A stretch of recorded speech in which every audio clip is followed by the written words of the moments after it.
ত্রিপুরায় মসজিদ ভাঙচুর ও সংখ্যালঘু হেনস্থায় ফের সরব হল এপিসিআর।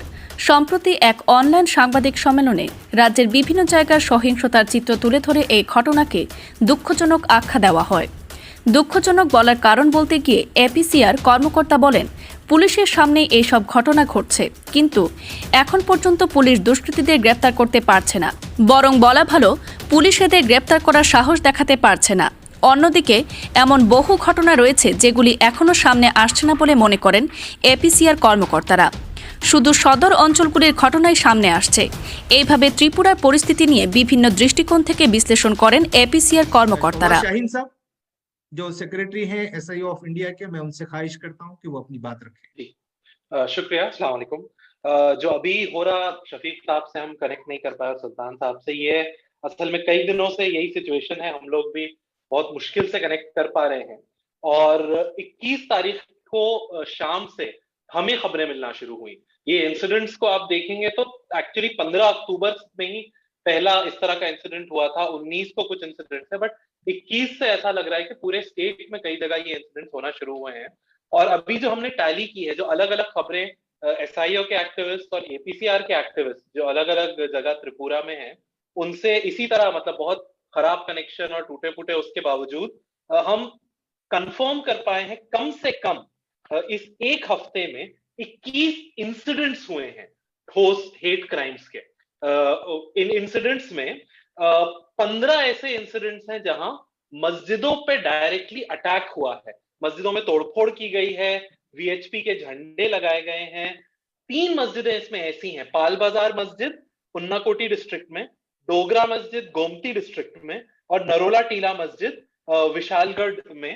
ये 3 मस्जिदें हैं जिनमें बाकायदा आगजनी हुई है और तोड़फोड़ के बाद आगजनी की गई है। और ये सारे मस्जिदों पे जो अटैक्स हुए हैं, ये जो 21 इंसिडेंट्स जिनको हम कंफर्म कर पाए हैं, उन सब में बहुत सिमिलर पैटर्न है कि एक मॉब जा रहा है, यूजुअली वीएचपी या किसी और हिंदुत्वा ग्रुप का मॉब है जो कि बांग्लादेश वायलेंस को प्रोटेस्ट करने के लिए निकला है, और वो करते करते वो लोग मुस्लिम एरियाज की तरफ डाइवर्ट होते हैं और वहां जाके इस तरह के इंसिडेंट्स करते हैं। इसमें मुसलमान एरियाज में घरों के ऊपर स्टोन पेल्टिंग के वाकयात हैं। जो शहर के प्रोमिनेंट मुस्लिम पर्सनैलिटीज हैं, कई जगहों पे ऐसा हुआ है। मसलन 2 एग्जाम्पल तो हमारे सामने बिल्कुल क्लियर हैं। कैलाश शहर में अब्दुल मन्नान साहब, वहां पे एक प्रोमिनेंट मुस्लिम फेस है, उनके घर पे अटैक किया गया और उनके घर पे वीएचपी का झंडा जबरदस्ती फहराया गया।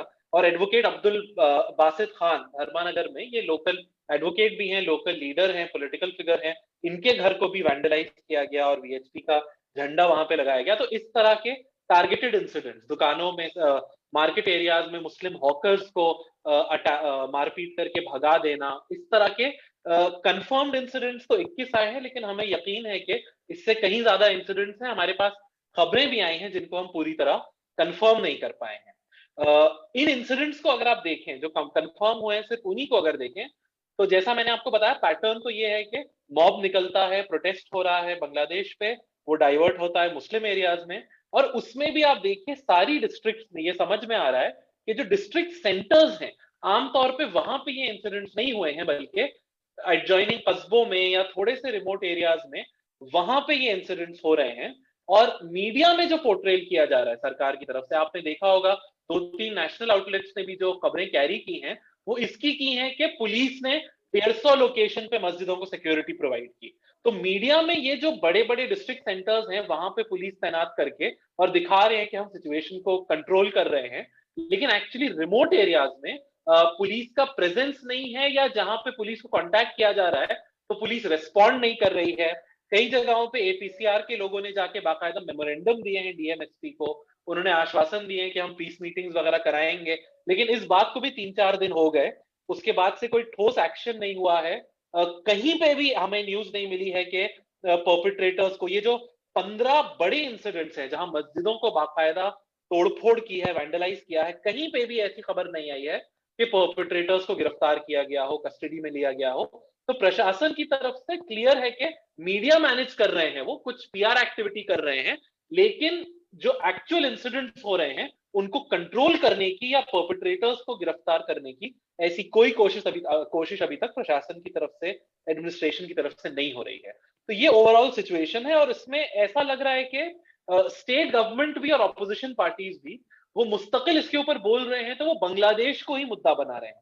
वो बार बार बात कर रहे हैं कि बांग्लादेश में ये वायलेंस हो रहा है, नहीं होना चाहिए, और जो खुद त्रिपुरा में हो रहा है उसको बिल्कुल भी मुद्दा नहीं बनाया जा रहा है। और ऐसा लग रहा है कि उन्हें डर लग रहा है कि इस वक्त एक ऐसा मॉब खड़ा हो गया है जिसको वो नाराज नहीं करना चाहते, तो इवन गवर्नमेंट की तरफ से और एडमिनिस्ट्रेशन की तरफ से जो है इनको कंडेम नहीं किया जा रहा है, रोकने की कोई कोशिश नहीं की जा रही है। और ये हमने कई जगह पे अभी हिंदुस्तान में जो पिछले 3 साल में देखा है, ये जो कंपेटिटिव हेट मॉन्गरिंग का जो एक पूरा शुरू हो गया है। कई लोग ऐसे हैं जिनको पता है कि अगर वो इस तरह की तोड़फोड़ करते हैं, हेट क्राइम, हेट वायलेंस करते हैं, तो शायद उनके पॉलिटिकल करियर को बेनिफिट मिलेगा, उनको फेम मिलेगा। उस वजह से ये किया जा रहा है और एडमिनिस्ट्रेशन की तरफ से कंप्लीटली कोई एक्शन ना होने की वजह से ये एस्केलेट कर रहा है। कल ही की अगर हम बात लें तो कई डिस्ट्रिक्ट्स में हमें खबर मिली है कि बड़ी बड़ी हुंकार रैलीज हुई हैं।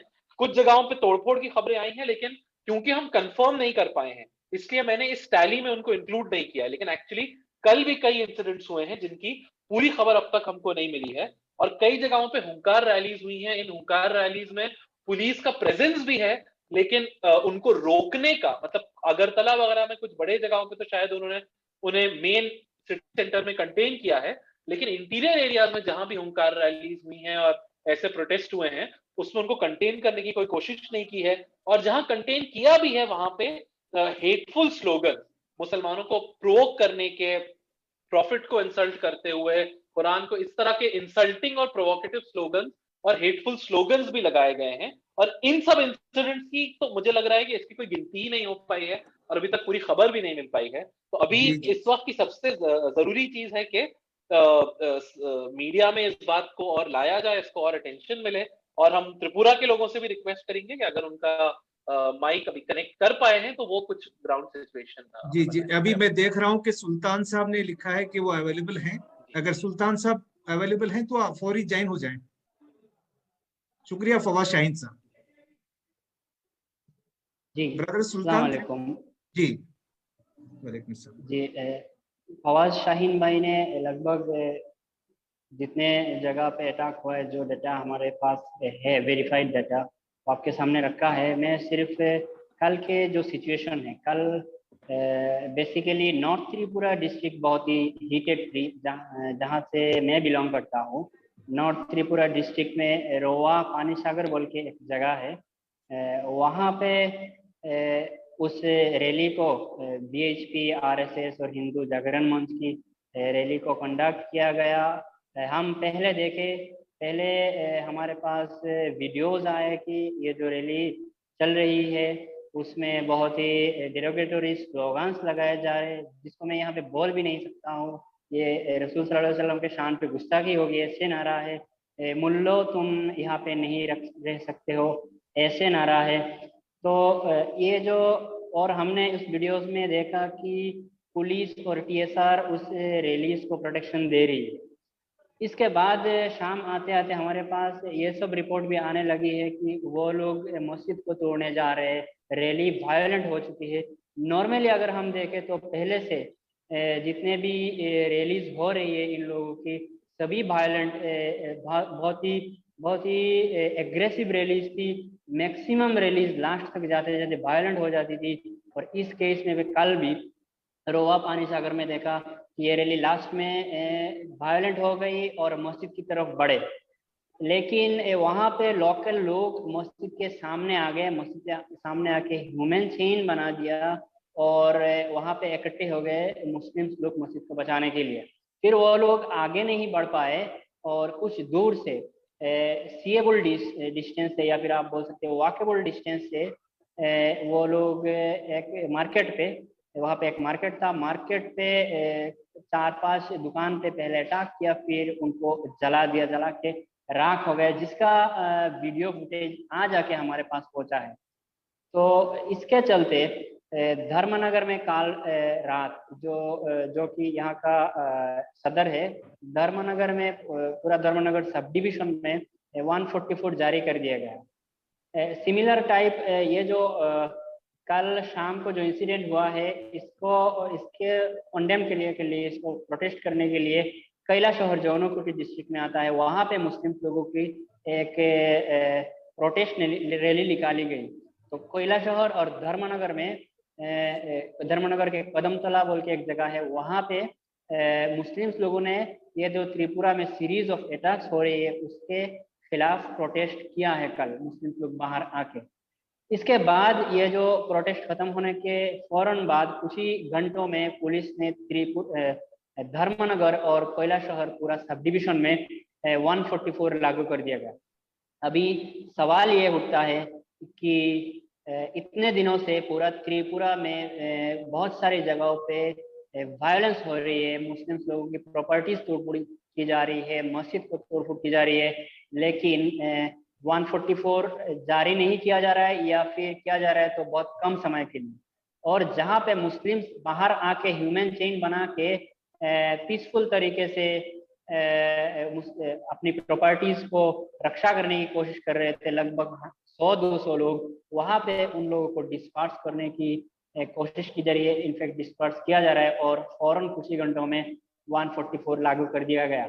अब तक पूरा त्रिपुरा में जहाँ जहाँ पे इंसिडेंट हुआ है सभी जगहों पे 144 लागू क्यों नहीं किया गया है, सभी जगह पे इमरजेंसी लागू क्यों नहीं किया गया है, ये सवाल अभी बनता है। अभी पूरा नॉर्थ त्रिपुरा और ऊनोकुटी डिस्ट्रिक्ट में बहुत ही टेंस माहौल है। बाकी सारे डिस्ट्रिक्ट का हमारे पास अभी रिसेंट डाटा आ नहीं पा रही है, क्योंकि अभी हम घर में कन्फाइंड होके बैठे हैं। जी ठीक है, शुक्रिया जनाब सुल्तान साहब, आपकी इतनी दूर त्रिपुरा से हमारे इस सेशन में हाजिरी पर हम आपका शुक्रिया अदा करते हैं। मैं नदीम खान साहब अगर मौजूद हूं तो उनसे चाहता हूं कि वो ब्रीफ थोड़ा इस पर अपने कमेंट्स दें, उसके बाद हम आखिरी बात बोलेंगे, प्रेस के लोग जब सवाल करेंगे तो जवाब देंगे। जी नदीम खान साहब।